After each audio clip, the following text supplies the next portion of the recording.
కడవరి కాలం అనే మా ఆధ్యాత్మిక కార్యక్రమానికి మిమ్మల్ని అందరినీ ఆహ్వానిస్తున్నాం. శాశ్వతమైన ప్రేమతో మనల్ని ప్రేమిస్తున్నారు యేసు ప్రభువారు. మన కొరకు ఆయన సెలవు మీద ప్రాణం పెట్టారు. ఆయన నమ్మిన వారందరికీ ఉచితంగా రక్షణ ఇస్తున్నారు. ఆ ప్రేమ గల యేసు ప్రభువారు త్వరలో వస్తున్నారు రెండోసారి ఈ లోకానికి. ఆయన నమ్మిన వారందరినీ కూడా పరలోకం తీసుకువెళ్తారు. ఆ ప్రేమ గల యేసు ప్రభు నామంపేట మిమ్మల్ని అందరినీ కూడా మన కడవరి కాలం కార్యక్రమానికి ఆహ్వానిస్తున్నాను. ప్రియ సోదరి సోదరులారా, మనము పరిశుద్ధాత్మ దేవుని గురించి బైబిల్ గ్రంథం నుంచి నేర్చుకుంటున్నాం. ఇది 2వ ఎపిసోడు. ప్రాముఖ్యంగా పాత నిబంధనలో ఏ విధంగా పరిశుద్ధాత్ముడు ప్రజల్ని ప్రేరేపించి అనేకమైన ఆశ్చర్యకరమైన కార్యాలు చేశారో కొన్ని విషయాలు నేర్చుకున్నాం గత కార్యక్రమంలో.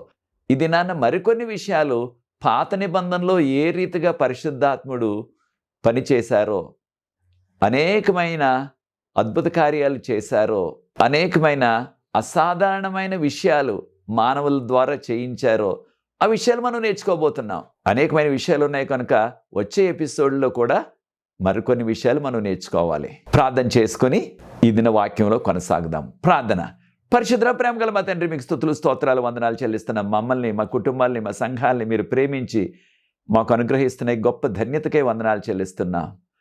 పరిశుద్ధాత్మ దేవుని గురించి నేర్చుకునే ఆ అదృష్టాన్ని మాకు అనుగ్రహిస్తున్నారు. అనేక వివరాలు ప్రభువా, పాత నిబంధనలో కూడా పరిశుద్ధాత్ముడు ఏ రీతిగా పనిచేశారో అనే విషయాలు మేము గ్రహించే కృపను దయచేయమని, ఈ లోతైన మర్మాలు తెలుసుకోవటానికి పరలోకపు జ్ఞానాన్ని మాకు ప్రసాదించి మీ పరిశుద్ధాత్మతో మమ్మల్ని నింపవలసిందని, ఈ విషయాలు తెలుసుకుని మీకు యోగ్యమైన కుమారులుగా కుమార్తెలుగా ఈ కడవరకాల చివరి దినాల్లో జీవించే కృప మాకు దయచేయమని, ఈ కార్యక్రమాన్ని ఎవరైతే వీక్షిస్తున్నారో, ఈ పరిచర్య ముందుకు కొనసాగడానికి ఎవరైతే సహకరిస్తున్నారో ప్రతి వారిని ప్రత్యేకంగా మీరు ఆశీర్వదించవలసిందని, మీరే మహిమ ఘనత పొందమని యేసు ప్రభువారి పరిశుద్ధమైన నామమును బట్టి ప్రార్థిస్తున్నాను తండ్రి, ఆమేన్. ప్రియ సోదరి సోదరులారా, గత కార్యక్రమంలో మనం పరిశుద్ధాత్ముడు ఆది నుంచి కూడా ఉన్నారు. ఈ భూమి సృష్టించబడక ముందే పరిశుద్ధాత్ముడు నీటి మీద ఆయన అల్లాడుచూ ఉన్నారని మనము ఆదికాండం 1వ అధ్యాయం 2వ వచనంలో నేర్చుకున్నాం. ప్రియ సోదరి సోదరులారా, ఈ దినాన్ని కూడా మరికొన్ని విషయాలు పాత నిబంధన గ్రంథంలో ఏ రీతిగా పరిశుద్ధాత్ముడు పనిచేశారో, ఏ రీతిగా ప్రజల్ని ప్రభావితం చేశారో, ఏ రీతిగా అనేకమైన ఆశ్చర్యకార్యాలు చేశారో అనే విషయాలు మనం నేర్చుకోబోతున్నాం. అనేక మందికి ఒక అపోహ ఉన్నది, పరిశుద్ధాత్ముడు అనగా క్రొత్త నిబంధనలోనే మనకి ఆ వివరాలు ఉన్నవి, పాత నిబంధనలో పరిశుద్ధాత్మని యొక్క ప్రస్తావన లేదు అనుకునేవారు చాలామంది ఉంటున్నారు విశ్వాసులు. కనుక పాత నిబంధన గ్రంథంలో కూడా అనగా ఆది నుంచి కూడా పరిశుద్ధాత్ముడు లేకుండా ఏ సమయము కూడా లేదు. ప్రతి తరములో కూడా పరిశుద్ధాత్మ దేవుడు పనిచేస్తూనే ఉన్నారు. అది పాత నిబంధన కాలమైనప్పటికీ క్రొత్త నిబంధన కాలమైనా, లేకపోయినట్లయితే ఈ కడవరి కాల చివరి దినాలైనా సరే ఖచ్చితంగా పరిశుద్ధాత్మ దేవుడు పనిచేస్తున్నారు. కనుక మనము పరిశుద్ధాత్మ దేవుని గురించి అనేకమైన విషయాలు బైబిల్ గ్రంథం నుంచి నేర్చుకుంటున్నాం. అయితే ప్రియ సోదరి సోదరులారా, అనేక సందర్భాల్లో మనము పరిశుద్ధాత్మ లేక దేవుని ఆత్మ, కొన్ని సందర్భాల్లో అనేక మంది విశ్వాసులు త్రియేక దేవుడు అని కూడా మనం సంబోధిస్తున్నాం. అనగా తండ్రి, కుమార, పరిశుద్ధాత్మ కూడా వీరు ఒక్క రీతిగా ఉన్నారు. అనగా వారు అన్ని విషయాల్లో కూడా సమానులు. ఒకరు ఎక్కువ ఒకరు తక్కువ అనే భేదాలు లేవు. తండ్రి ఎక్కువ, పరిశుద్ధాత్మ కాస్త తక్కువ అని కొంతమంది అభిప్రాయపడుతున్నారు. అది వారి సొంత అభిప్రాయం. బైబిల్ గ్రంథం దాని గురించి మనకి బోధించటం లేదు. కనుక ముగ్గురు కూడా సమానులు. మనం పరిశుద్ధాత్మ దేవుని గురించి నేర్చుకుంటున్నప్పుడు ఆయన ఒక శక్తి కాదు, విద్యుత్ శక్తిలాగా, కానీ ఆయన ఒక వ్యక్తి. అదే రీతిగా తండ్రి, కుమార, పరిశుద్ధాత్మ ముగ్గురు కూడా వారు వ్యక్తులు. ఇంగ్లీష్లో పర్సన్స్ అంటున్నాం. కనుక ప్రియ సోదరి సోదరులారా, బైబిల్ గ్రంథంలో ప్రతిసారి కూడా పరిశుద్ధాత్మ దేవుని గురించి చెప్పబడినప్పుడు అతడు అని సంబోధించారు, అతడని వాడారు. కనుక ప్రియ సోదరి సోదరులారా, మనం ఆదికాండంలో యోసేపు జీవితంలో మనం గమనించినట్లయితే యోసేపును ఈజిప్ట్లో జైల్లో వేసేశారు, ఆ యొక్క కారాగారంలో. ఈజిప్ట్ అంతటిని కూడా పరిపాలించిన రాజుగారిని వారు ఆ దినాల్లో ఫరో అనేవారు. ఆ యొక్క ఫరో గారికి కల వచ్చింది. ఆ కలలో ఆయన 7 బలమైన ఆవులను చూచారు. తర్వాత 7 చాలా బలహీనమైన ఆవుల్ని చూచారు. ఆ బలహీనమైన ఆవులు ఆ బలమైన 7 ఆవుల్ని కూడా మృంగివేశాయి. అయినప్పటికీ నీ బలహీనమైన ఆవులు కాస్త కూడా బలపడలేదు. అదే రీతిగా ఇంకొక కల వచ్చింది అదే రోజున. దానిలో 7 బలమైన జొన్న కంకిలు ఉన్నవి. తర్వాత ఆయన చూచినవి 7 బలహీనమైనవి, అనగా ఏమీ కూడా గింజలు లేని జొన్న కంకిలు అనమాట. వాటిని చూచారు ఆయన. అయితే ఈ విషయాలు ఆయన తెలుసుకోవాలని ఆ దేశంలో ఉన్న జ్ఞానులందరినీ కూడా పిలిచారు. ఈజిప్ట్లో ఉన్న జ్ఞానులందరినీ కూడా. వారెవ్వరూ కూడా కల యొక్క భావాన్ని చెప్పలేకపోయారు. చివరిగా యోసేపు జైల్లో ఉన్నప్పటికీ ఆ యోసేపు కలల యొక్క భావాన్ని చెప్పగలడని రాజుగారి యొక్క వంట చేసే వ్యక్తి చెప్పినప్పుడు అప్పుడు రాజుగారు వెంటనే రప్పించారు. వెంటనే రప్పిస్తే రాజుగారు ఆ యొక్క కలలు వివరించారు. ఈ విషయాలు మనం ఆదికాండం 41వ అధ్యాయంలో మనం ఈ వివరాలు చూస్తున్నాం. అప్పుడు యోసేపు గారు, రాజా, ఈ 7 బలమైన ఆవులు, తర్వాత వచ్చిన 2వ కలలో 7 బలమైన ఆ పెద్ద జొన్న కంకులు, ఇవన్నీ కూడా ఈజిప్ట్లో పంటలు సమృద్ధిగా పండుతాయి. కానీ తర్వాత 7 సంవత్సరాలు మహాకరువు వచ్చేస్తుంది అని వివరాలు చెప్పి దీనిని అంతటినీ కూడా రాబోయే 7 సంవత్సరాల కరువు కాలాన్ని కూడా మీరు సమర్థవంతంగా వాటిని ఎదుర్కోవటానికి ఒక జ్ఞానం కల ఒక మంచి వ్యక్తిని మీరు ఎన్నుకొని ఆ వ్యక్తిని మీరు నియమించాలా అని రాజుగారికి చిన్న సలహా కూడా చెప్పారు ఆయన. అప్పుడు రాజుగారు ఏమన్నారో చూడండి. ఆదికాండం 41వ అధ్యాయం 38వ వచనం. ఫరో గారు అన్నారు, ఫరో గారు అంటే రాజుగారు ఈజిప్ట్కి, ఈ యొక్క వ్యక్తిలో దేవుని యొక్క ఆత్మ ఉన్నది, దేవుని యొక్క ఆత్మ ఉన్నదని చెప్పాడు. అయితే ఒక విషయాన్ని మనం గమనించాలా ప్రియ సోదరి సోదరులారా, ఆ ఫరో రాజు గారు ఆయన అన్యుడైనప్పటికీ ఆయన చక్కగా యోసేపు చెప్పిన వివరాలు విని ఆయన అర్థం చేసుకున్నది ఏమిటంటే, ఈ యొక్క యవనస్తుల్లో అప్పటికి ఆయనకి 30 సంవత్సరాలే. ఈ యవనస్తుడు యూదుడు ఖైదీగా ఉన్నాడు. అయినప్పటికీ తినకి దేవుని యొక్క ఆత్మ ఉన్నది. మనము పరిశుద్ధాత్మ అంటున్నాం. ఆయన అన్యుడు కనుక ఆ మాట ఆయనకి తెలియదు. కనుక దేవుని యొక్క ఆత్మ అనగా దేవుని యొక్క శక్తి లేకపోయినట్లయితే ఈ వివరాలు, ఈ కళ యొక్క భావాన్ని ఏ జ్ఞాని కూడా చెప్పలేకపోయాడు. ఈయన ఎలా చెప్పగలిగాడంటే ఆ దేవుని శక్తిని ఫరో గారు దేవుని యొక్క ఆత్మ అని వివరించారు. కనుక ప్రియ సోదరి సోదరులారా, ఈ యొక్క విషయాన్ని మనం కూడా గ్రహించాలా. అదేమిటంటే అన్యుడైనప్పటికీ చక్కగా వివరించి దేవుని యొక్క ఆత్మ ఈ వ్యక్తిలో ఉన్నది కనుకనే ఈ కలభావాన్ని చక్కగా చెప్పగలిగాడు అని ఆయన వివరించారు. కనుక ప్రియ సోదరి సోదరులారా, దీని ద్వారా మనం నేర్చుకుంటున్న ఆధ్యాత్మిక సత్యం ఏమిటంటే పరిశుద్ధాత్మ దేవుడు యోసేపుతో ఉన్నారు కనుక ఆయన ఆ కలభావాన్ని చెప్పగలిగాడు. అదే రీతిగా దానియేలు ప్రవక్త కాలంలో కూడా ఈ సంఘటన జరిగింది. బెల్షాజర్ గారు రాజు, బబులోనుకు ఆఖరి రాజు ఆయన. ఆ బెల్షాజర్ రాజు తన యొక్క అధిపతులందరికీ కూడా బబులోన్లో వారి యొక్క సంవత్సరానికి జరుపుకునే పెద్ద పండగ కనుక ఆయన విందు చేసి ఆయన అధిపతులు, ఆయన యొక్క భార్యలు, ఆయన ఉపపత్నులు అందరూ కూడా తప్పతాగి దేవుని యొక్క యెరూషలేము నగరంలో ఉన్న పరిశుద్ధ ఆలయం, యెహోవా మందిరం నుంచి తెచ్చిన ఆ పరిశుద్ధ ఆలయపు పరికరాలు, పాత్రలు, వాటిలో సారాయి త్రాగి దాని ద్వారా యూదుల దేవుని కించపరచాలని ఆయన తీసుకురమ్మన్నారు. వెంటనే దేవుని యొక్క ఉగ్రత రాజుకుని మానవుల చేతిలాగా వ్రేళ్ళు లాంటివి వచ్చి ఆ గోడ మీద రాస్తున్నాయి. దానిని చూచిన రాజుగారికి చాలా కలవరం వచ్చేసింది, భయం పుట్టేసింది. వెంటనే బబులోను జ్ఞానులందరినీ పిలిచేయమన్నారు. ఆ మాంత్రికులు, ఆ జ్యోతిష్కులు, ఆ సోది చెప్పేవారు, వారందరూ కూడా జ్ఞానులు అన్నారు. వారందరినీ పిలిచారు. వారితో అన్నాడు బెల్షాజర్ రాజు, ఈ యొక్క రాత ఏంటో దాన్ని చదివి దాని యొక్క అర్థం చెప్పాలి నాకు. అలా చెప్పినట్లయితే మిమ్మల్ని 3వ అధిపతిగా పెడతాను, 3వ పాలకుడిగా. బంగారు గొలుసిస్తాను, ఊదా రంగు వస్త్రాలు వేయిస్తాను మీకు అన్నాడు.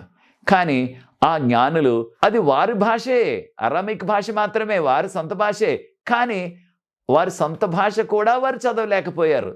దాని అర్థం విడిచిపెట్టేద్దాం, కనీసం ఆ యొక్క గోడ మీద వ్రాత చదవలేకపోయారు వారు. ఆయన చాలా భయంతో వణికిపోతున్నప్పుడు అప్పుడు ఆయన యొక్క అమ్మమ్మ గారు, రాణి గారు, అనేక మంది బైబిల్ పండితులు చెప్పేది నెబుకద్నెజర్ రాజు గారి యొక్క భార్య. అప్పటికి నెబుకద్నెజర్ రాజు గారు చనిపోయి చాలా కాలం అయింది. ఆయన భార్య ఇంకా బ్రతికే ఉన్నారు. ఆవిడ ఈ రాజుగారి యొక్క అమ్మమ్మ గారు. ఆవిడ లోనికి వచ్చి, రాజు చిరకాలం జీవించుగాక అని సంబోధించి దానియేలు గ్రంథం 5వ అధ్యాయం 10వ వచనంలో, రాజా నీవు భయపడవద్దు, నీ ముఖాన్ని వికారంగా చేసుకోవద్దు, నీవు ఏ విషయంలో కూడా ఆందోళన పడవద్దు రాజా అని చెప్పి, దానియేలు గ్రంథం 5వ అధ్యాయం 11వ వచనంలో రాణి గారు, ఆయన యొక్క అమ్మమ్మ గారు, నెబుకద్నెజర్ గారి భార్య, ఆవిడ ఏమన్నారో చూడండి. నీ రాజ్యంలో ఒక వ్యక్తి ఉన్నాడు, ఆయనలో పరిశుద్ధ దేవుళ్ళ ఆత్మ ఉన్నది. ఒక విషయాన్ని మనం గమనించాలా, ఈ యొక్క రాణి గారు అన్యురాలు కనుక బహువచనం వాడారు, దేవుళ్ళు అని. కానీ తనకు తెలిసింది ఏమిటంటే, ఖచ్చితంగా ఈ యొక్క దానియేలులో ప్రత్యేకమైన శక్తి ఉన్నది అని ఆవిడ గుర్తించారు. దానియేలు గ్రంథం 5వ అధ్యాయం 11వ వచనాన్ని మనం గమనించినట్లయితే, దానియేలులో వెలుగున్నది, అర్థం చేసుకునే జ్ఞానం ఉన్నది, దేవుళ్ళు ఏ రీతిగా రహస్యాలను అర్థం చేసుకోగలరో అటువంటి ఆత్మ ఆయనలో ఉన్నది అని అన్యురాలైన ఆ యొక్క వృద్ధాప్యంలో ఉన్న రాణి గారు వివరించారు.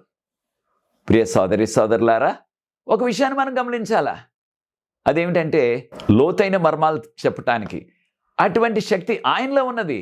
దానియేలు గ్రంథం 5వ అధ్యాయం 12వ వచనాన్ని కూడా గమనించినట్లయితే, ఆయనలో ప్రత్యేకమైన ఆత్మశక్తి, ఇంగ్లీష్లో ఎక్సలెంట్ స్పిరిట్ అన్నారు రాణి గారు. ఎక్సలెంట్ స్పిరిట్ అంటే ఆయనలో ఎంతో మంచి శక్తివంతమైన ఆత్మ ఉన్నది.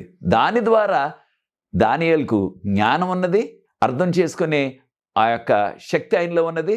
దానితో పాటు కలలను కూడా వివరించగల, ఎటువంటి కళ వచ్చినప్పటికీ దాని యొక్క భావాన్ని చెప్పి దానిలో ఉన్న అనుమానాలన్నిటినీ కూడా, వారికి ఉన్న ప్రశ్నలన్నిటిని కూడా నివృత్తి చేయగలిగే ఆ యొక్క శక్తి ఆయనలో ఉన్నది. ఇదంతా కూడా ఆయనలో ఉన్న ఆ ప్రత్యేకమైన ఆత్మ అని ఆ వృద్ధురాలైన రాణి గారు చెప్పారు. అయితే తను అన్యురాలు కనుక తనకు పరిశుద్ధాత్మ అనే మాట తెలియలేదు. కానీ బైబిల్ గ్రంథం ఏం చెప్తుంది మనకి? ఖచ్చితంగా ఆ ప్రత్యేకమైన శక్తి, దానినే పరిశుద్ధాత్మ దేవుడు అని మనం సంబోధిస్తున్నాం. కనుక ప్రియ సోదరి సోదరులారా, దానియేలు గారికి ఉన్న ఆ జ్ఞానము, ఆ యొక్క తెలివి, తర్వాత ఎటువంటి కలలైనప్పటికీ వాటికి అర్థం చెప్పగలిగే ఆ యొక్క శక్తి, ఎటువంటి ప్రశ్నలు ఉన్నప్పటికీ ఆ యొక్క ప్రశ్నలకు జవాబు చెప్పగలిగే ఆ యొక్క చాకచక్యం దేవుడు పరిశుద్ధాత్మ శక్తి వలన దానియేలు గారికి అనుగ్రహించారు. కనుక దీన్ని మనం ఏమంటున్నాం? దేవుని లక్షణాలు, దైవ లక్షణాలు అంటున్నాం మనం మన భాషలో. ఇంగ్లీష్లో డివైన్ క్వాలిటీస్ అంటున్నాం. కనుక ప్రియ సోదరి సోదరులారా, ఈ విధంగా దేవునికి ఉన్న లక్షణాలు దానియేలుకి ఎలా వచ్చాయంటే, ఆయనలో ఉన్న ఆ యొక్క ప్రత్యేకమైన ఆత్మశక్తి, దానినే పరిశుద్ధాత్మ అంటున్నాం మనం. అయితే ప్రియ సోదరి సోదరులారా, ఎప్పుడైతే దేవుని యొక్క ఆత్మను కలిగి ఉంటారో వారు అసాధారణమైన విషయాలు చేయగలరు. ఏ మానవుడు కూడా చెప్పలేని ఒక గూఢమైన రహస్యాలు అవి వివరించగలరు. అయితే ప్రియ సోదరి సోదరులారా, ఈ యొక్క ప్రత్యేకమైన శక్తి, ఈ దేవుని లక్షణాలు కలిగి ఉండటానికి ఇది దేవుడు ఆయన నమ్ముకున్న వారికి ఇచ్చే ప్రత్యేకమైన వరం అని చెప్పుకోవాలి మనం. మోషే గారి కాలంలో ప్రభు అన్నారు, మోషే, నేను ప్రజల మధ్య నివసించేలాగా నాకు ఒక మందిరాన్ని నిర్మించండి. దాన్ని గుడారపు మందిరం అంటున్నాం. కారణం, వారు అరణ్యంలో ప్రయాణం చేస్తున్నారు కనుక ఆ మందిరాన్ని మోసుకుని వెళ్ళాలి ఒక చోట నుంచి ఒక చోటకి. కనుక దాన్ని మడత పెట్టి తీసుకువెళ్ళటానికి ఆ యొక్క మందిరంలో ఉన్న ఆ ఉపకరణాలన్నీ కూడా మనం ఒక్కసారి గమనించినట్లయితే దానిలో 7 దీపాల సువర్ణ స్తంభం, అనగా 7 దీపాలు ఉంటాయి. ఇదంతా కూడా బంగారంతోనే చేసింది. మనకున్న చారిత్రక ఆధారాల ప్రకారంగా కనీసం 45 కేజీల బంగారంతో చేశారు దాన్ని. 7 సువర్ణ దీపాలు. దాన్ని హిబ్రూ భాషలో మెనోరా అంటున్నారు.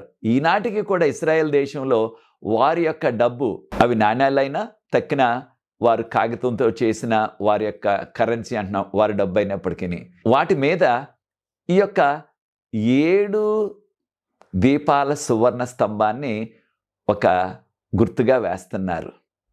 అయితే ప్రియ సోదరి సోదరులారా, ఆ గుడారపు మందిరంలో ఉన్న, దేవుని యొక్క మందిరంలో ఉన్న ఆ యొక్క పరికరాలన్నింటినీ కూడా బంగారంతో చేశారు, కొన్ని వెండితో చేశారు, కొన్ని ఇత్తడితో చేశారు.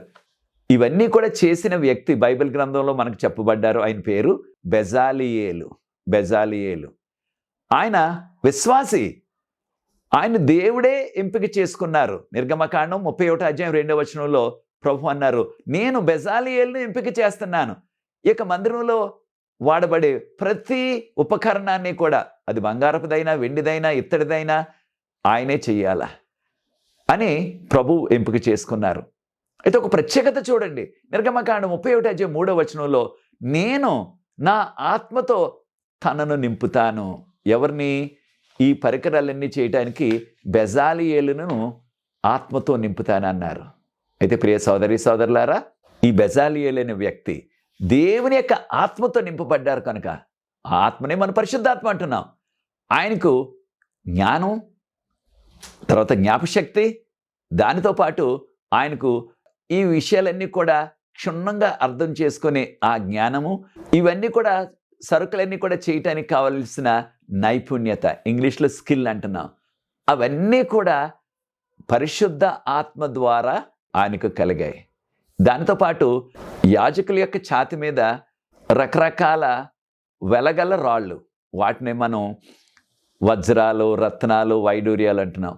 అలాంటి వాటిని కూడా ఏ రీతిగా ఆయన కట్ చేయాలి, ఏ రీతిగా కొయ్యాలా అనే సమయోచితమైన జ్ఞానాన్ని కూడా ఆయన పొందారు.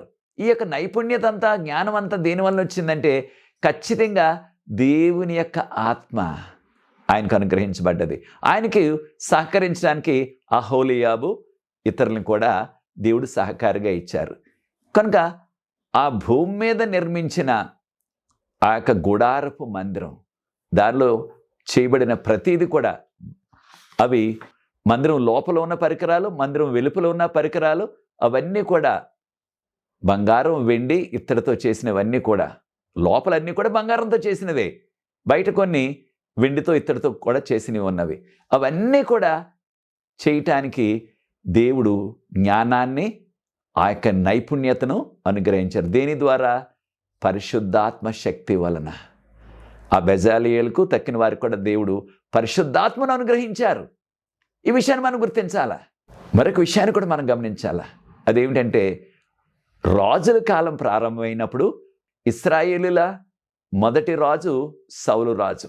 అప్పుడు ముందుగానే సమూయేలు ప్రవక్త చెప్పారు, సౌలు, నిన్ను దేవుడు ఆత్మతో నింపబోతున్నారు. ఏ ఆత్మ? పరిశుద్ధాత్మ. అప్పుడు సౌలు ప్రవచనాలు చెప్తున్న ప్రవక్తల దగ్గరికి వచ్చేటప్పటికి, ఆ ప్రవక్తల గుంపుతో ఆయన కలిసినప్పుడు సౌలు మీదకి కూడా దేవుని ఆత్మ దిగిరాగా, సౌలు కూడా ఆ ప్రవక్తల్లాగే ప్రవచనాలు చెప్పినట్లుగా మొదటి సమూయేలు గ్రంథం 10వ అధ్యాయం 10వ వచనంలో సౌలు కూడా పరిశుద్ధాత్మను పొందటం వలన ప్రవచనాలు చెప్పాడు ఏకంగా. కనుక ఈ ప్రాముఖ్యమైన విషయాన్ని మనం గుర్తించాలి. అదేమిటంటే, దేవుడు ఎంపిక చేసుకున్న ఆ వ్యక్తి, స్త్రీ అయినా పురుషుడైనా, దేవుడు పరిశుద్ధాత్మతో వారు నింపినప్పుడు వారు ప్రవచనాలు చెబుతారు. కనుక దేవునికి ఎవరైతే లోబడి విశ్వాసంగా జీవిస్తారో వారు పరిశుద్ధాత్మను పొందుతారు. అయితే వారు దేవునికి లోబడకుండా వారి ఇష్టానుసారంగా జీవించినట్లయితే దేవుని యొక్క ఆత్మ వారి దగ్గర నుంచి తొలగించబడుతుంది. ఎప్పుడైతే దేవుని యొక్క ఆత్మ తొలగించబడుతుందో అప్పుడు వారిని దురాత్మ ఆవరిస్తాడు.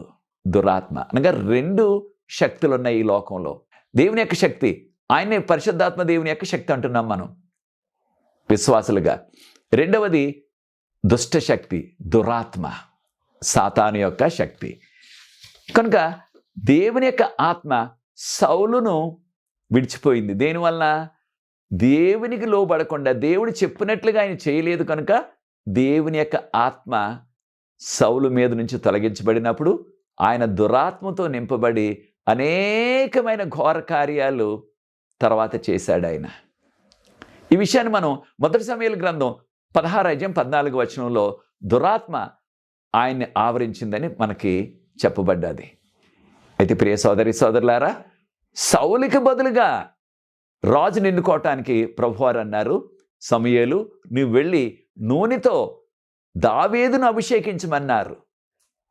సమూయేలు ప్రవక్త గారు వెళ్ళి దావీదును అభిషేకించగా దావీదు మీదకి దేవుని యొక్క ఆత్మ దిగి వచ్చింది. 1 సమూయేలు గ్రంథం 16:13 ఎప్పుడైతే సమూయేలు ప్రవక్త దావీదును అభిషేకించారో వెంటనే ఆ దినం నుంచి దావీదు మీదకి దేవుని యొక్క ఆత్మ దిగి వచ్చింది.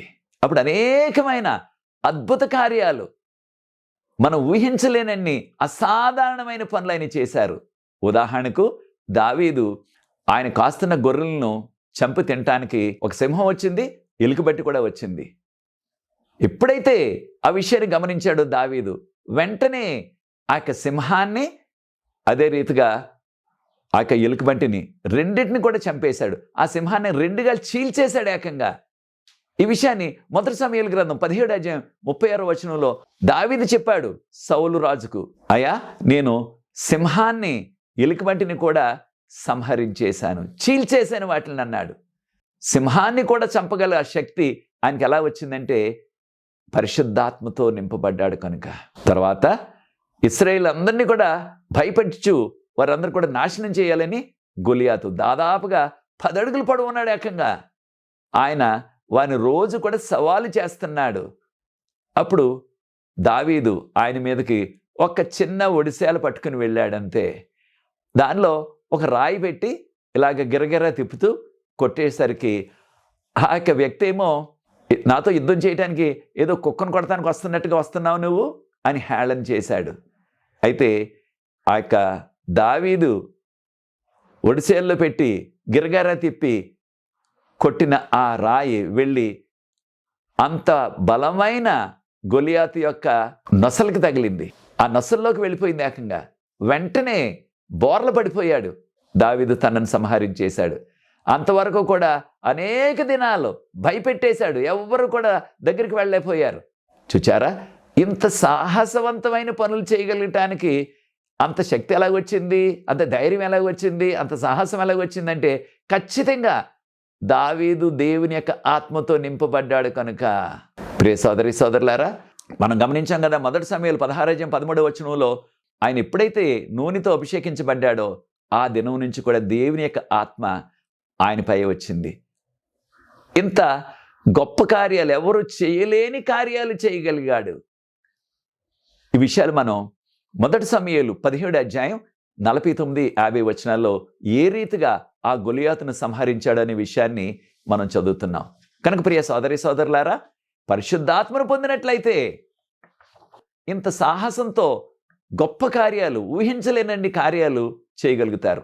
చివరిగా చూడండి, మోషే గారి మీద ఉన్న ఆత్మ ప్రభువారు అన్నారు, నీ యొక్క భారాన్ని భరించడానికి, ఈ ప్రజలందరినీ కూడా పరిపాలించడానికి 70 మంది పెద్దల్ని ఎన్నుకో, నీలో ఉన్న కొంత ఆత్మను తీసి ఆ 70 మందికి కూడా ఇస్తాను అనగానే 70 మంది కూడా ఏం చేశారు? సంఖ్యాకాండం 11:25 ఎప్పుడైతే దేవుని యొక్క ఆత్మ మోషే గారి మీద నుంచి కొంత ఆత్మ ఎప్పుడైతే వారి మీదకు వచ్చిందో, ఆ దేవుని ఆత్మ, పరిశుద్ధాత్మ, వారు కూడా ప్రవచనాలు చెప్పడం ప్రారంభించారు. అనగా దేవుని యొక్క ఆత్మ ద్వారా ప్రవచనాలు చెప్పగలుగుతారు. ఈ విషయాన్ని యెహెజ్కేలు గ్రంథం 2:2 కూడా ఎప్పుడైతే దేవుని యొక్క ఆత్మను పొందాడో యెహెజ్కేలు ప్రవక్త, ఆయన కూడా ప్రవచనాలు చెప్పటం ప్రారంభించాడు. అదే రీతిగా మీకా ప్రవక్త 3:8 నేను ఆత్మతో నింపబడ్డాను కనుక నేను ప్రవచనాలు చెప్పటం ప్రారంభించానని మీకా గారు చెప్తున్నారు. కనుక ప్రవక్తలందరూ కూడా వారు ప్రవచనాలు చెప్పగలిగారంటే పాత నిబంధనలో కానీ క్రొత్త నిబంధనలో కానీ ధైర్యంగా రాజుల దగ్గర కూడా ఏ భయం లేకుండా వారు దేవుని యొక్క వర్తమానాలు చెప్పగలిగారు. అనేక సందర్భాల్లో వారు రాజులను కూడా ఖండించారు, మీరు చేస్తున్నది పొరపాటు, ఇది చేయకూడదు మీరని. అంత ధైర్యం ఎలాగొచ్చిందంటే ప్రవక్తలు దేవుని యొక్క ఆత్మచేత నింపబడిన వారు. కనుక ప్రియ సోదరి సోదరులారా, ఏ ప్రవక్త అయినా సరే పాత నిబంధనలో కానీ క్రొత్త నిబంధనలో కానీ పరిశుద్ధాత్మతో నింపబడినప్పుడు దేవుని యొక్క వర్తమానాన్ని వారు ధైర్యంగా అందరికీ కూడా చెప్పగలిగారు. ఈ పరిశుద్ధాత్మను ఏ రీతిగా మనం పొందగలం ఈ కడవరి కాల చివరి దినాల్లో? పేతురు గారు పెంతెకొస్తు దినాన్ని ప్రసంగం చేస్తూ ఈ రీతిగా చెప్పారు. అపోస్తల కార్యాలు 2:38 ప్రభు అంటున్నారు, మీరు మారు మనసు పొంది పాప క్షమాపణ నిమిత్తం బాప్తిసం పొందినట్లయితే పరిశుద్ధాత్మ అనే వరాన్ని పొందుతారు అని చెప్పారు. ప్రియ సోదరి సోదరులారా, మనం కూడా ఈ కడవరకాల చివరి దినాల్లో ప్రభు కొరకు అనేకమైన ఆశ్చర్యకార్యాలు, అద్భుత కార్యాలు చేయాలంటే ప్రభు కొరకు ఏ రీతిగా పేతురు గారు తక్కిన శిష్యులు కూడా వారి యొక్క ప్రసంగాల ద్వారా వేల కొలది ప్రజలను ప్రభు తట్టు వారు మారు మనసులోకి నడిపించగలిగారు. అటువంటి కార్యాలు ఈ కడవరి కాలంలో చేయగలగాలంటే అదే రీతిగా పేతురు గారు తక్కిన శిష్యులు కూడా పరిశుద్ధాత్మను పొందిన తర్వాత పెంతెకొస్తు దినాన అనేక అద్భుతాలు చేశారు. మరణించిన వారిని సహితం వారు మరలా పునరుద్ధానం చేయించారు, అనగా బ్రతికించారు. అటువంటి ఆశ్చర్యకార్యాలు, అద్భుత కార్యాలు ఈ కడవరి కాల చివరి దినాల్లో చేయటానికి కూడా మనం చేయాలంటే మనకు పరిశుద్ధాత్మ యొక్క శక్తి కావాలా? ఏ రీతిగా వస్తుంది మనకి? మనం మారు మనసు పొంది పశ్చాత్తాపడి మన పాపాలను ఒప్పుకొని అప్పుడు బాప్తిసం తీసుకున్నట్లయితే అప్పుడు పరిశుద్ధాత్మ అనే వరాన్ని పొందుతాం. దాని ద్వారా అనేకమైన మనం ఊహించలేనన్ని ఉన్నతమైన కార్యాలు ప్రభువు కొరకు జరిపించగలం. అది నీ నిర్ణయం అయినట్లయితే ప్రియ సోదరి సోదరుడా, నాతో ఏకీభవించండి. ప్రార్థించి ఈ 2వ ఎపిసోడ్ ముగిస్తాను. అనేకమైన విషయాలు ఉన్నాయి కనుక 3వ ఎపిసోడ్లో కూడా, రాబోయే ఎపిసోడ్లో కూడా మరికొన్ని విషయాలు మనం క్రొత్త నిబంధన నుంచి నేర్చుకోబోతున్నాం ఈసారి. ప్రార్థన. పరిశుద్ధ ప్రేమగల మా తండ్రి, కడవరి కాల చివరి దినాల్లో జీవిస్తున్నాం. మేము కూడా మీ పరిశుద్ధాత్మను పొంది మీ మహిమ కొరకు అనేక మందికి ధైర్యంగా ఈ సువార్తను ప్రకటించడానికి ఏ రీతిగా శిష్యులు అనేకమైన అద్భుతాలు చేశారో మేము కూడా మీ మహిమ కొరకు అటువంటి కార్యాలు చేయటానికి మాకు పరిశుద్ధాత్మను అనుగ్రహించమని ఈ వాక్యాన్ని ఎవరైతే వీక్షిస్తున్నారో ప్రతి వారిని, వారి కుటుంబాలని ఆశీర్వదించి పరిచర్య ముందు కొనసాగడానికి ఎవరైతే సహకరిస్తున్నారో వారందరిని ప్రత్యేకంగా దీవించవలసిందని, మీరే మహిమ ఘనత పొందమని యేసు ప్రభువు వారి పరిశుద్ధమైన నామమును బట్టి ప్రార్థిస్తున్నాను తండ్రి. ఆమేన్. ప్రియ సోదరి సోదరులారా, ప్రభు మిమ్మల్ని ప్రేరేపించినట్లయితే పరిచర్య ముందు కొనసాగటానికి మీరు కూడా సహకరించండి. ఈ పరిచర్యలో పాలిభాగస్తులు అవ్వండి. మనకు ప్రార్థనా బృందం అన్నది ప్రతి సాయంత్రం కూడా విజ్ఞాపన ప్రార్థన చేస్తున్నాం. అనేకమైన జవాబులు ప్రవహిస్తున్నారు. ఈ యొక్క అవకాశాన్ని మీరు కూడా సద్వినియోగం చేసుకోండి. దేవుని యొక్క మహాకృపలో వచ్చే ఎపిసోడ్లో మరికొన్ని విషయాలు పరిశుద్ధాత్మ గురించి మనం నేర్చుకోబోతున్నాం. ప్రభు మిమ్మల్ని దీవించుగాక. God bless you.